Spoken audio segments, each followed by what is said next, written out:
Hello বন্ধুরা, আবার আমি চলে এসেছি আরও একটা রেসিপির সঙ্গে হ্যাপি লাইফ সোমা 2.0-তে।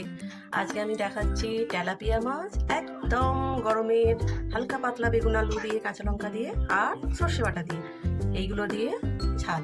তো আমি কড়ায় দেখো তেল গরম হয়ে গেছে, মাছগুলো এবারে থেকে ছাড়বো।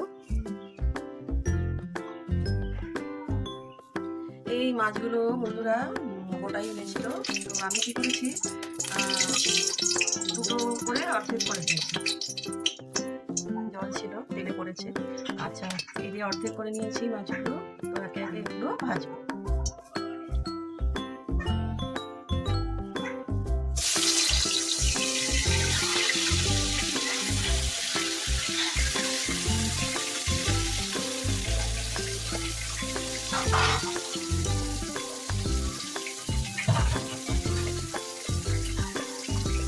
আর নিয়ে নিয়েছি দেখো বেগুন, আলু, টমেটো, একদম পাতলা পাতলা করে ফুটেছি। অল্প সবজিগুলো, আলু, এই যে বেগুন।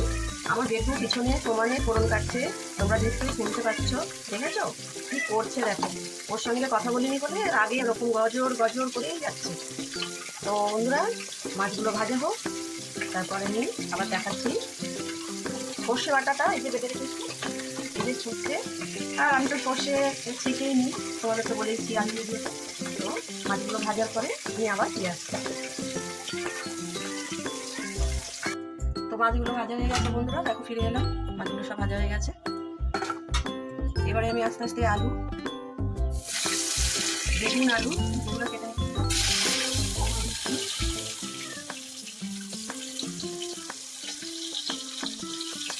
সব কিছু একসাথে দিয়ে দেবো। লঙ্কা, বেগুন, আলু, লঙ্কাগুলো ফেলে দিচ্ছি আটকানো করে। নুন, মিষ্টি, যাবতীয় যা যা লাগে সবটাই দিয়ে দেবো। এটা পাতলা ঝোল হচ্ছে, ঝোলটি না মাখা মাখা হবে। একটু কালারটা আসার জন্য আমি একটু লাল লঙ্কার গুঁড়ো দিলাম, আন্দাজ মতো নুন দিলাম, দিয়ে দিলাম সর্ষে বাটা ছেঁকে।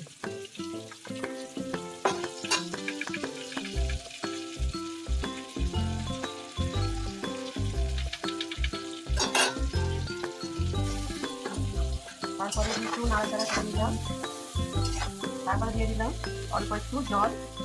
আলুগুলো সেদ্ধ হবে, বেগুন তো অলরেডি ভাজা হয়েই গেছে। এই ঝোলটা খেতে না খুব ভালো লাগে ভাতের সাথে। তো আমি এবারে দিয়ে দিচ্ছি মাছগুলো, মানে বেশিক্ষণ ফোটাবো না, দিয়ে আমি ঢাকা দিয়ে দিলাম। একটু ফুটতে থাকো। তো বন্ধুরা, কড়ায় দেখো ঝোল অলরেডি আমার ফুটে গেছে। তো আমি এবার নামিয়ে দেবো। নামাবার আগে একটু কাঁচা তেল দিয়ে দিচ্ছি, একদম ইলিশ মাছে যেমন বেগুন দিয়ে তোমরা সবাই করো, একদম এক। তো এটা আমি পুরো কাঁচা লঙ্কা দিয়ে করেছি, কালারের জন্য একটু কাশ্মীরি লঙ্কার গুঁড়ো দিয়েছি। তো এটা আমি এবারে হয়ে গেছে, আমার নামিয়ে দিয়েছি। তো গ্যাসটা আমি বন্ধ করে দিলাম। দেখো বন্ধুরা কেমন হয়েছে, আলু বেগুন দিয়ে তেলাপিয়া মাছের মাখা মাখা ঝোল।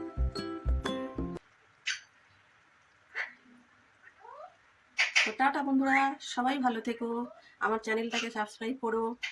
ঠিক আছে বন্ধুরা, আবার একটা রেসিপি নিয়ে আমি তোমাদের সাথে আবার দেখা হবে।